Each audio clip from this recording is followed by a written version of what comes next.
Meaningful Use Stage 2, Core Set 15, Summary of Care Record. Now, Core Set 15 actually has three components, meaning there's three measures in one. The objective of all three is the same, and that is to ensure that any eligible provider who transitions their patient out to another setting of care or provider of care, in other words, refers their patient to another, needs to provide a summary of care record for each of those transitions of care or referrals. Now, before we get into the three measures, just a couple of definitions according to CMS. A transition of care is the movement of a patient from one setting of care, such as a hospital, a primary care practice, ambulatory or specialty care, etc., to another. At a minimum, it includes all referrals ordered by the eligible provider. Now, as far as what a summary of care record constitutes, I'm not going to read through all of these bullet points, but this is pasted right off of CMS. And the content of this data is formatted according to federal standards. For all three measures of Core Set 15, the same exclusion applies, and that is based on the volume of referrals out you do as an eligible provider. So any provider who transfers a patient to another setting of care or to another provider less than 100 times is excluded from all three of these measures. So if you are a specialist, let's say, and you don't ever refer anyone out for a second opinion or for any follow-up care, then you are able to exempt yourself from this measure.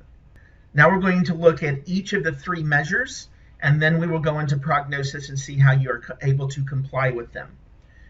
Measure 1 of Core Set 15 requires that the eligible provider who transitions or refers their patient out provide the summary of care record for more than 50% of those referrals. For Measure 1, after the reporting period and during attestation, your results reported will be numerical, and it is going to be a count of outbound referrals. As with all numerical attestation values, that means numerator and denominator. In the context of Measure 1, the denominator will be all referrals by the eligible provider during the reporting period as identified on the letters out screen by selecting the transition of care indicator. And we will see that in a moment when we go into prognosis. The numerator then will be all of those referral letters that are provided with a summary of care record attached, and this must exceed 50%. Now, a couple of notes in regards to Measure 1 of Core Set 15.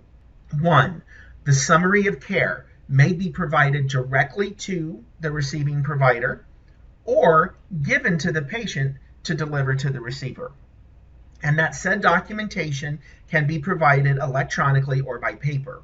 So in other words, for Measure 1 of Core Set 15, once you create the transition of care cover letter or the referral, and you attach the summary of care, it is at your discretion if you want to print it, hand it to your patient to take to the receiver, or if you want to email it, download it directly to the receiver, or use the secured mail function to send it directly to the receiver. Now, an important note here, since we're dealing with three separate measures within the same Core Set 15, Measure 1 has a 50% requirement of providing the transition of care, and you are able to discretionarily decide how to transmit it. If at least 10% of these are provided via the end-to-end secured mail, which is one of your options, then you will automatically also comply with Measure 2, which we're going to look at next. And along with that 10% of end-to-end, if at least one of them is to a non-prognosis user, it will also comply with Measure 3. So even though we're looking at three measures, and there are three different attestation counts required of you at the end of the reporting period, by fulfilling the requirements here of Measure 1, which is a 50% overall requirement, you also could automatically be compliant with number 2 and number 3. So that's something to keep in mind. Now moving on to Measure 2 of Core Set 15, the requirement here is that for 10% of the patients, the eligible provider who transitions or refers this patient out provides the summary of care electronically. So there's no longer an option here for doing it by paper. And there's no longer an option here for measure 2 of giving it directly to the patient. This is one where you must directly provide the summary of care electronically to the receiving provider, and there are 2 ways of doing it. At the end of reporting, again, the attestation results will be numerical, and it will be the count of those summary of care exchanges. Denominator, exactly the same as we saw for measure 1. It's all referrals that are indicated on the letters out screen as a transition of care. The numerator, similar to measure 1, is all of those referral letters that actually have the summary of care record attached. However, please notice that in the context of measure 2, since we are dealing with a secured email from electronic record to electronic record technology, it must actually be received by the recipient to count. So a couple of notes here that differentiates measure 2 from measure 1 is the summary of care must be provided through a secure messaging system directly from Prognosis through a national health information network organization. And we use SureScripts for that purpose. And as mentioned above, if at least 10% of the measure of the referrals, if at least 10% of the referrals from measure 1 were sent using the end-to-end connection, they also will count here. Now, before we move on to measure 3, another distinction is for measure 2, this secured email exchange can be with a Prognosis user or a non-Prognosis user. As long as you're doing it directly from one EHR to another, it doesn't matter if it's the same EHR or not. And then finally, measure 3 of core set 15, very similar to the ones above because we're dealing with transitions of care, letters out, referrals with summary of care. It's the numerator piece that is unique with each one. Measure 3 now, the requirement is that you exchange this summary of care specifically with a non-Prognosis colleague. So whereas number 2, it could be either or, a Prognosis user or a non-Prognosis user, for number 3, you must do an exchange of a summary of care with a recipient who uses a different EHR than you. And you must conduct at least 1 or more successful tests of this exchange. Another slight distinction here is it may not be a live patient. It can be a test of your functionality of being able to share from Prognosis with another EHR. Of course, as mentioned up above, there's an extrapolation here that if during the 50% compliance of measure 1, you happen to do 10% via end-to-end connection and therefore comply with measure 2, and if at least one of those is a non-Prognosis recipient, you also comply here. Because the final distinction of number 3 is at attestation, this one will not be a numerical reporting. This is going to be an affirmative statement that you have indeed done one of 2 things. 1, you have conducted 1 or more electronic exchanges of a summary of care to a recipient that uses a certified electronic health record technology that is different from your own, meaning a non-Prognosis colleague. Or 2, you have conducted 1 or more successful tests with the CMS designated test EHR during the reporting period. So in other words, if you don't have colleagues that you're comfortable transmitting data with that doesn't use Prognosis, you are able to use a test EHR that CMS has defined. And to get details about that, you could contact CMS directly. I've already mentioned a few times here that if at least 10% from measure 1 was via end-to-end and one of those was non-Prognosis, then it's automatically compliant here at number 3. So we're going to go into Prognosis now. I've got our letters out screen open here for our patient Olivia Pope, and we're going to take measure 1, 2, and 3 all together here with core set 15, primarily because the denominator and numerator are basically the same for all 3 measures. It's the method of transmitting or completing that is a little unique from the 3 across the 3 measures. So starting first of all with our denominator. Across the top portion of our screen where we address our correspondence, there is a checkbox here labeled TOC, which stands for Transition of Care. Now in the normal course of your day, Unless it is specifically a referral that needs to be counted in meaningful use, you will not select this option. But specifically for meaningful use, summary of care, you need to click this check mark so that it is counted in your denominator. Now, immediately below that, you'll notice we have a drop-down list called email type. It's defaulting in our example here as secured, but we also have non-secured as an option. The difference is going to be with regards to transmitting measure 1, which can go to either secured or non-secured, whereas measure 2 and measure 3 is secured only. Now, the way you address the email, let's first of all take the non-secured email. I'm going to go ahead and choose non-secured. And in the example here, on the upper left, we have all of Olivia Pope's contacts. And let's say we're going to refer her to Dr. Ross, her OBGYN doctor. I'm going to go ahead and click the Go button. Notice he does not have an email address on file, so it did not pre-populate. Therefore, it is not secured. It is non-secured, but then we have to enter the email ourselves, which you can certainly do that.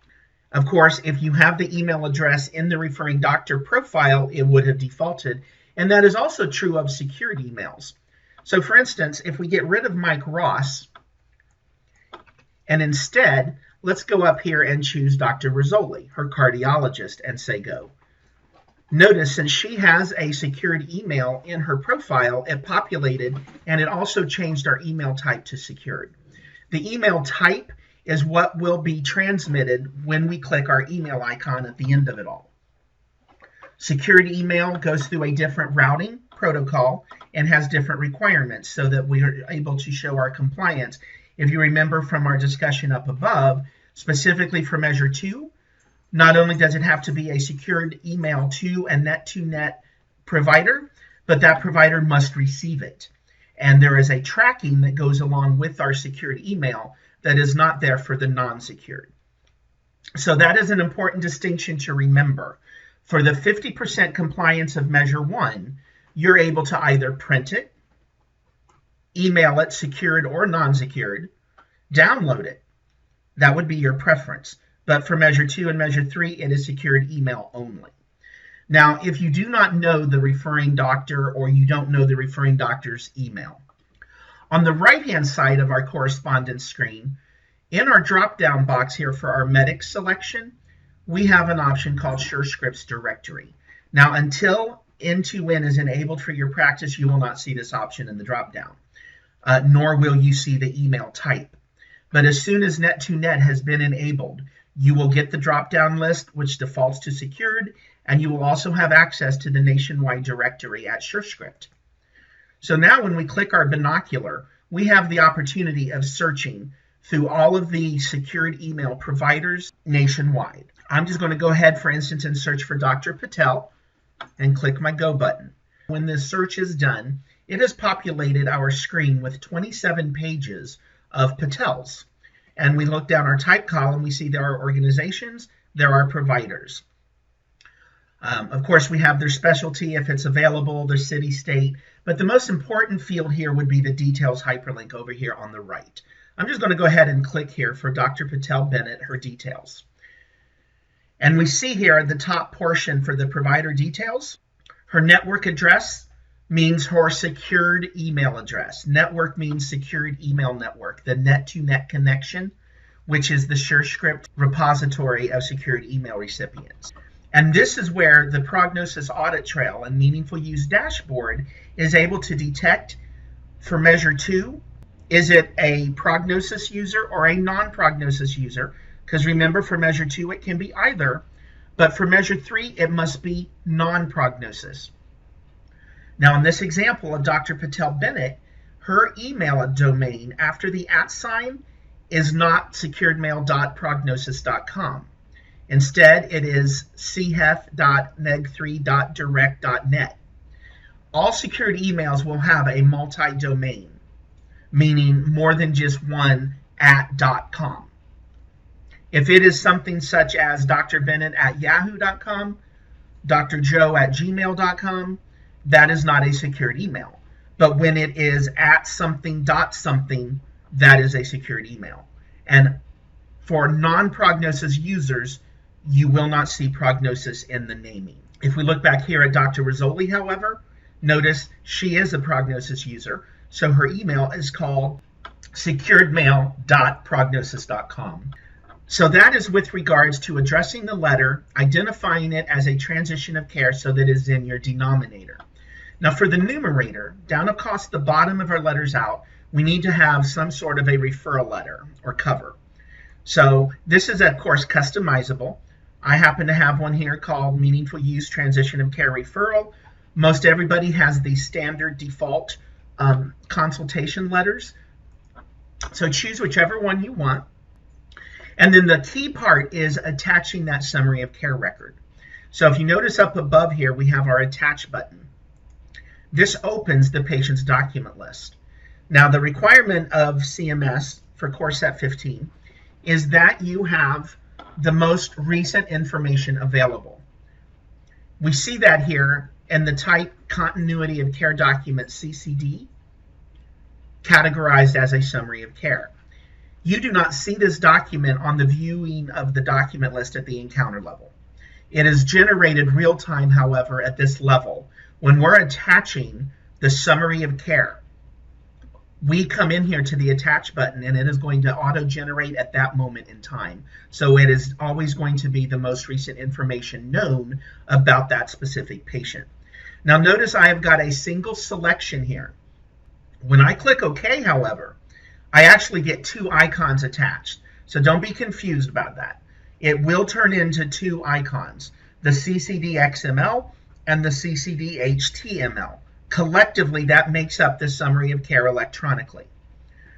Now that my letter is identified as a transition of care referral, and I've addressed it, it's going to count in my denominator.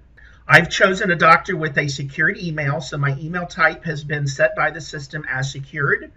That way, when I click my email icon, it goes through the appropriate channels. I've chosen my cover letter. I've attached my summary of care, so it will also be in my numerator. So now all I have to do is save it and then transmit it. Now before we transmit it, I want to point out here in the middle of the screen the status. In this case, our status is approved. In order to count in your numerator, the status must be sent. So I'm just going to now click my email icon. And again, we have a singular icon now for email. Previously, we had two separate ones. But now that we have the email type, it is being routed automatically by the program in the background as to whether it needs to go through the net-to-net connection or not. Now notice our screen has refreshed. It says letters sent successfully. And if we look at our status now, it says sent, and it is a blue hyperlink. So when we open that hyperlink now, it tells me right here the date and timestamp. It was sent by email, and the current description is sent. Now, with regards to the secured email, this status will change. Now, I'm not telling you this so that you come in here and keep watching it. You certainly do not have to do that. But be aware that it's there. It is saved in the background of your database, and the Meaningful Use Audit Trail is looking at that in order to give you the numerator credit for Measure 2 of Core Set 15. And then, of course, with regards to the secured email overall, Measure 2 doesn't care if it is Prognosis or not. So no matter what the email domain is, as long as it is a multi-domain and is transmitted securely, is going to count in Measure 2. Of course, you only need 10% of that. Measure 3 is a singular exchange or a test, whether it is a live patient or not, and it must be non-Prognosis. That is also going to be monitored through the Prognosis Meaningful Use Audit Trail. So in order to be compliant here with Core Set 15, make sure you do have N2N enabled, and then follow these processes for identifying your letter as a transition of care. Attach your clinical care document, which is two separate icons, even though it's a singular attachment, and then process your letter.